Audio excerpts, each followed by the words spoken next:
Yo creo que hay que separarlo en dos partes. Uno, esto no es una nueva crisis. Esto es consecuencia de la crisis que tuvo su peak en el año 2008.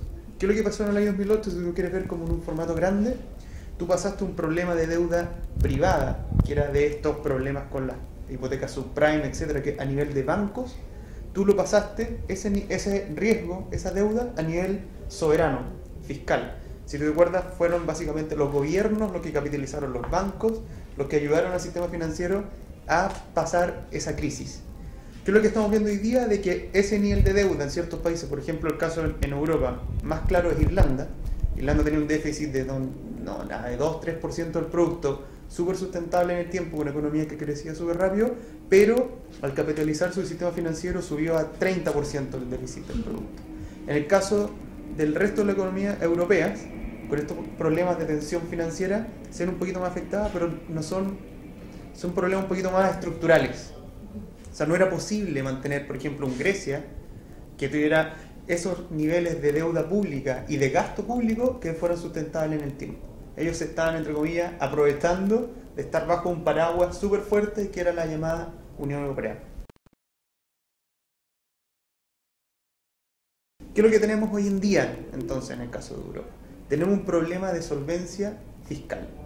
¿Qué es lo que una economía, por ejemplo, como la griega, que tiene un déficit de 10% del producto, que crece 0% año sobre año, no tiene cómo sustentarse en tiempo pagando las tasas de interés hoy día que son del orden casi 20 puntos porcentuales por sobre lo que paga una Alemania? O sea, Grecia hoy día se endeuda como país a una tasa similar a la que cualquier chileno se endeuda en un banco con un crédito de consumo. Eso no tiene sustentabilidad en el tiempo, o sea, un país tiene otro nivel de riesgo. El primer punto aquí es si quieres salvar a la zona euro, sí o no. Yo creo que una Alemania o una Francia no quieren pasar la historia como que los, entre comillas, responsables de la destrucción de la zona euro. Por lo tanto, ¿cómo se supera este problema de solvencia fiscal en estos países en problema? Se han propuesto muchas soluciones. La última que estuvo dando vuelta en el mercado era la posibilidad de un eurobono, que ahora tienen, ellos, tú sabes, tienen la moneda conjunta, ahora se está discutiendo la posibilidad de tener deuda conjunta. ¿Cuál es el problema de eso? Países que son súper conservadores y estrictos con sus reglas fiscales, como en Alemania, estarían subsidiando de cierta forma, porque les prestarían su riesgo a estos países que son más laxos, más riesgosos.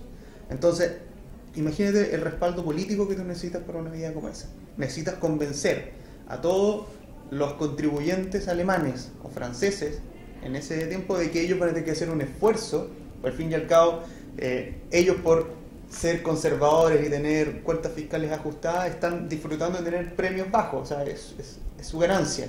Es muy parecido a lo que nosotros aquí en Chile. Si te fijas, el rico país de Chile, por tener buenas políticas fiscales, monetarias por todo este tiempo, nos permiten ser unos países menos riesgosos de Latinoamérica, o sea, menos riesgosos sin lugar a dudas de Latinoamérica. En el caso alemán es lo mismo, pero tienes que convencer a los contribuyentes alemanes de prestarle un poco ese riesgo para salvar la zona euro, y eso no tiene tanto respaldo político.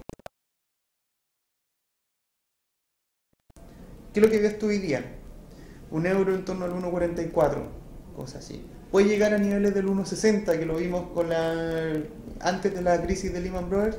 Yo creo que no. O sea, tú tienes que, dentro de una forma, pricear este riesgo y este problema fiscal en Europa. El dólar, ¿por qué entonces está tan alto? Tú lo puedes decir. ¿Por qué 1,44 y no 1,20, que fue lo después de Lehman Brothers? Bueno, ahí te tienes que ir un poquito más a examinar el dólar, probablemente tal. Y el dólar, ahora bueno, mañana mismo en la reunión de Jackson Hole, con todos estos programas de exceso de liquidez, yo creo que Bernd Bernanke ha sido bastante claro en decir que su preocupación principal es crecimiento, no inflación. Y él tiene la máquina de imprimir billetes para todo el efecto. Y eso es lo que ha hecho. O sea, ha inyectado liquidez a la economía, ha inyectado dólares, y es obvio, cuando hay una sobreoferta de dólares en este mercado, en el mundo, el dólar tiene un menor valor y eso es lo que está reflejando hoy en día. ¿Qué es lo que creemos nosotros mirando un poquito hacia adelante? Tú tienes dos balances. Por un lado vas a tener un Estados Unidos todavía inyectando liquidez dólar, pero tienes una Europa con todos estos problemas de solvencia fiscal. ¿Qué va a ser más probable en el mediano plazo?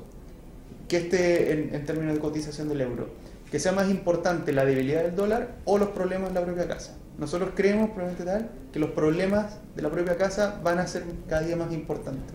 Cuando Estados Unidos empiece a dar fruto con esta medida de inyección monetaria y tengas mayores perspectivas de crecimiento.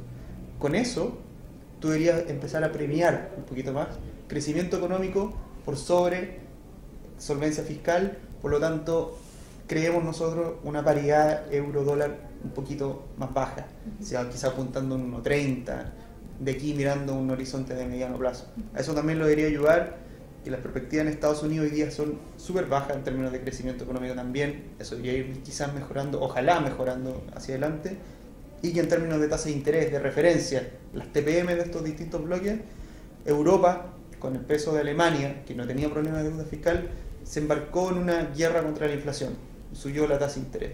Hoy en día eso se ve como que fue apresurado, y lo más probable es que los movimientos en el caso europeo sean a la baja más que el alza, y eso debería compensar las tasas bajas por mucho tiempo de Estados Unidos. Entonces, con todo ese mix de cosas, a nosotros nos hace más sentido, no en un horizonte de mediano plazo, ver el euro no superando el 1.30, pero sí en valores 1.30, 1.35,